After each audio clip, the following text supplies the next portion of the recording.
ఇవాళ మేము ఒక 6-7 విషయాలు కుండబద్దలు కొట్టినట్టు మా పార్టీ అభిప్రాయం చెప్పాం. అందులో మొట్టమొదటిది, ప్రపంచవ్యాప్తంగా ఈరోజు అమెరికా లాంటి దేశాలు కానీ, యునైటెడ్ కింగ్డమ్ కానీ, జర్మనీ కానీ, ఇటలీ కానీ, ఇంకా చాలా దేశాల్లో ఇవాళ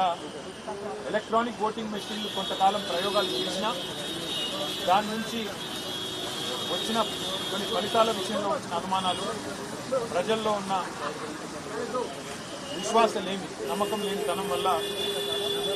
ఓటింగ్ మెషిన్లు వద్దనుకొని పేపర్ బ్యాలెట్కే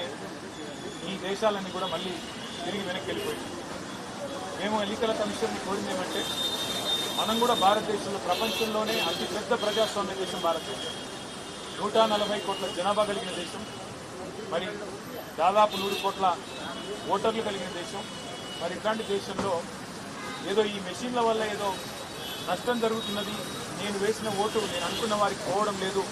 అనే అభిప్రాయం ఉంటే అది ప్రజాస్వామ్యానికి చేటు. కాబట్టి మరి ఎలక్ట్రానిక్ ఓటింగ్ మెషిన్లను పక్కన పెట్టి తిరిగి పేపర్ బ్యాలెట్నే తీసుకోవాలని చెప్పి ఇవాళ మేము మా పార్టీ తరఫున ఎలక్షన్ కమిషన్ కోరాము. ఆ ప్రాసెస్ కూడా మళ్ళీ తిరిగి పేపర్ బ్యాలెట్ ప్రవేశపెట్టే ప్రాసెస్ కూడా బీహార్ ఎన్నికల నుంచే ప్రారంభించండి, నవంబర్లో జరగాల్సిన బీహార్ ఎన్నికల్లోనే తిరిగి పేపర్ బ్యాలెట్ ప్రవేశపెట్టండి, ఆ తర్వాత వచ్చే సాధారణ ఎన్నికల్లో కూడా ఖచ్చితంగా మళ్ళీ పేపర్ బ్యాలెట్తోనే నిర్వహించాలని కూడా మా పార్టీ తరఫున కుండబద్దలు కొట్టినట్టుగా మా అభిప్రాయం చెప్పారు. అట్లాగే ఎన్నికల్లో పార్టీలు ఇచ్చే హామీ, ఎన్నికల్లో పార్టీలు ఇచ్చే అడ్డగోలు వాగ్దానాలు, ఈరోజు తెలంగాణనే ఎగ్జాంపుల్గా తీసుకుంటే కాంగ్రెస్ పార్టీ ప్రజలకు అరిచేతిలో వైకుంఠం చూపెట్టి 420 హామీలు ఇచ్చి ఇష్టం వచ్చినట్టుగా నోటికి ఎంత వస్తే అంత అడ్డగోలు మాటలు చెప్పి ఒక వేలం పాటలాగా, ఒక అర్రాసు పాటలాగా నోటికొచ్చిన వాగ్దానాలు చెప్పి ప్రజల్ని మోసం చేసి మభ్యపెట్టి ఓట్లు సంపాదించింది. మాకంటే 1.8% ఓట్లు ఎక్కువగా సాధించి ఇవాళ ప్రజల్ని 100 రోజుల్లోనే అన్ని వాగ్దానాలు అమలు చేస్తామని చెప్పి గ్యారంటీ కార్డులు ముద్రించి చివరికి స్టాంప్ పేపర్ల మీద అఫిడవిట్లు కూడా మరి ఇచ్చి ప్రజల్ని ఎట్లా వంచిందో, గుడిలో దేవుడి ముందు కూడా బాండ్ పేపర్లు పెట్టి ఎట్లా వంచినారో ప్రస్తుత ముఖ్యమంత్రి గారు, ఉప ముఖ్యమంత్రి గారు, ఇంకా ఇతర కాంగ్రెస్ పార్టీ నాయకులు, అది కూడా మేము సవివరంగా ఎక్స్ప్లెయిన్ చేయడం జరిగింది. ఎన్నికల్లో ఇచ్చిన మేనిఫెస్టోకి రాజకీయ పార్టీలు కట్టుబడి ఉండకపోతే తప్పకుండా వారిని శిక్షించాల్సిన బాధ్యత కూడా ఎన్నికల కమిషన్ మీదనే ఉన్నది. ఎన్నికల్లో ప్రజల్ని వంచే ఏ పార్టీ అయినా అధికారంలోకి వచ్చిన తర్వాత మోసం చేస్తే వారి అవసరమైతే సభ్యత్వాన్ని రద్దు చేసే విధంగా వారిని అనర్హులుగా మళ్ళీ భవిష్యత్తులో ఎలక్షన్లో పాల్గొనడానికి అనర్హులుగా ఆలోచన చేయాలని కూడా ఎలక్షన్ కమిషన్ విజ్ఞప్తి చేస్తారు. అట్లాగే ఈరోజు బీహార్లో ఏదైతే ఇంటెన్సివ్ రివిజన్ జరుగుతూ ఉందో ఓట్లకి, దానికి సంబంధించి కూడా విస్తృతమైన చర్చ జరిగింది. దాదాపు 65 లక్షల మంది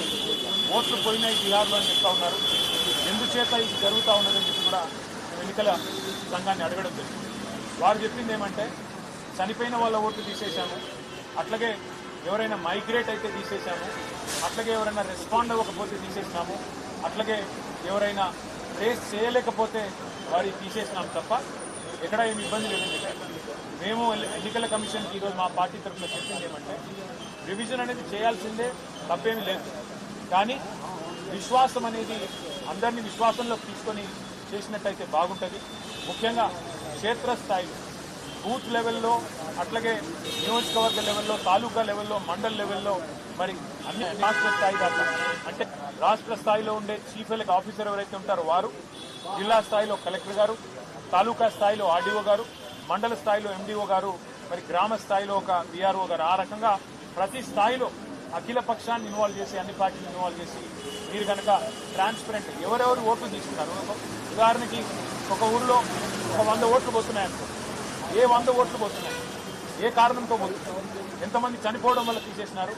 ఎంతమంది అక్కడి నుంచి వేరే దేశానికో వేరే పట్టణానికో మరి మైగ్రేట్ కావడం వల్ల తీసేసినారు, అది పారదర్శకంగా